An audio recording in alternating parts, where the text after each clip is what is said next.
was never the loudest or most dominant man in the office. I believed in results, not attention. I worked at a rapidly growing tech company in downtown Chicago, where competition was intense and reputations meant everything.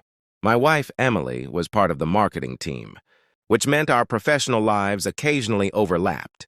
That's also how Jason entered the picture.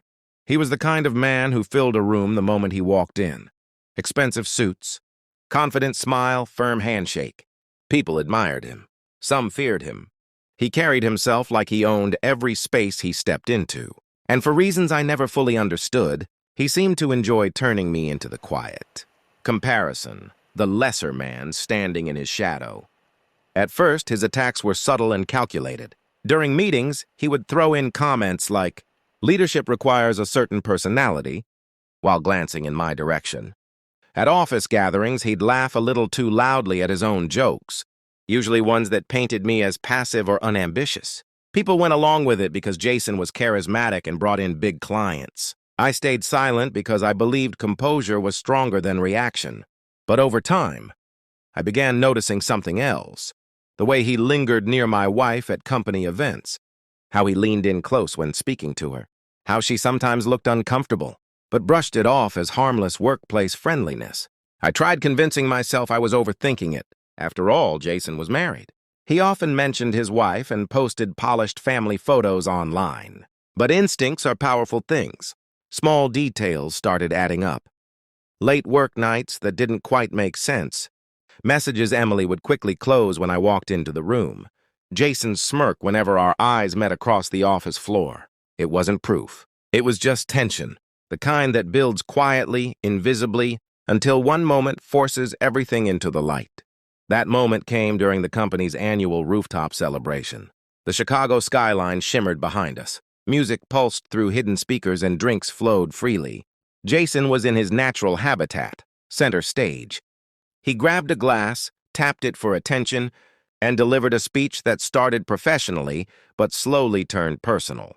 "Here's to the real leaders in this company," he announced confidently, pausing just long enough to look directly at me. A few coworkers laughed nervously. My face stayed calm, but inside something shifted. I realized he believed I would never push back. 2 nights before that party, I had received an anonymous text. No name, no explanation, just a single photo attached.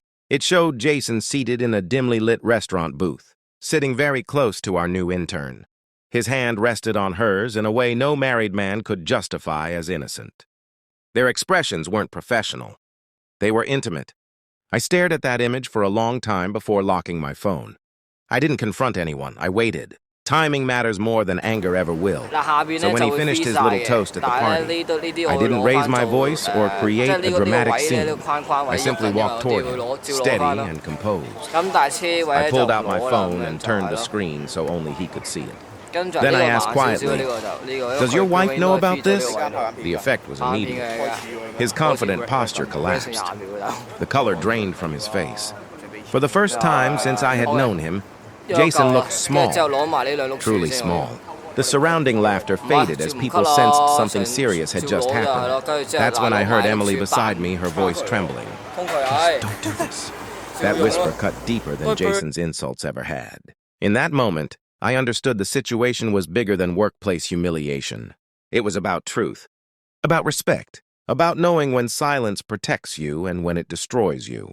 I slipped my phone back into my pocket and looked Jason in the eyes. "Respect isn't something you demand," I said calmly. "It's something you earn." By the following week, he had resigned. Rumors spread quickly, and his flawless public image shattered. But that night, as I drove home under the city lights, I realized something powerful. Sometimes the strongest man in the room is the one who speaks last.